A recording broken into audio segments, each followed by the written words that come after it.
நம்மை பொறுத்த வரைக்கும் இன்னைக்கு உங்களுக்கே தெரியும், பத்திரிகை நண்பர்களுக்கே தெரியும், ஒட்டுமொத்தமாக தமிழ்நாடு முழுவதும் ஏன் இருக்கக்கூடிய அமைச்சர் ஒருத்தரே, அது ஒரு பெண் அமைச்சர் ஒருத்தரே சொல்றாங்க, ஜட்டியை கட்டிட்டு உட்கார வச்சு உன்னை கொண்டு போடுவேங்கிறாங்க. அந்த அமைச்சர் மேல எந்த ஒரு நடவடிக்கையும் எடுக்கல. ஏற்கனவே உங்களுக்கே தெரியும், போதைப் பொருள் என்று வரும்பொழுது அந்த போதை பவுடருக்கு யார் எந்த அமைச்சர் ஃபேமஸா இருந்தாங்கன்னு அவர் மேலே இன்னும் நடவடிக்கை எடுக்க முடியல.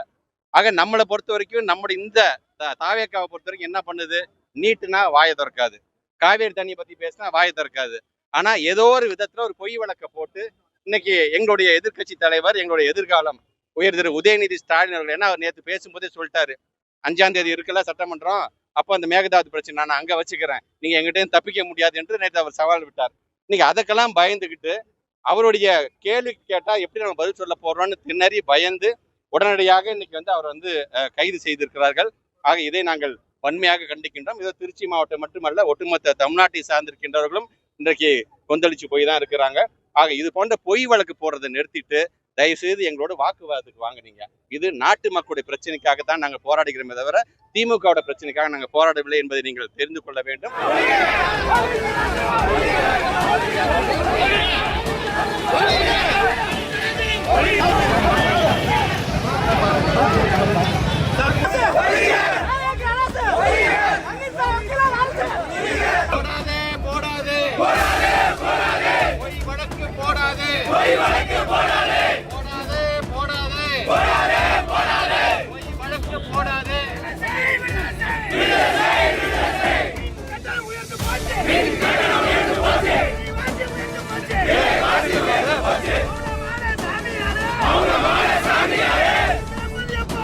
Manja, manja, manja, manja, manja.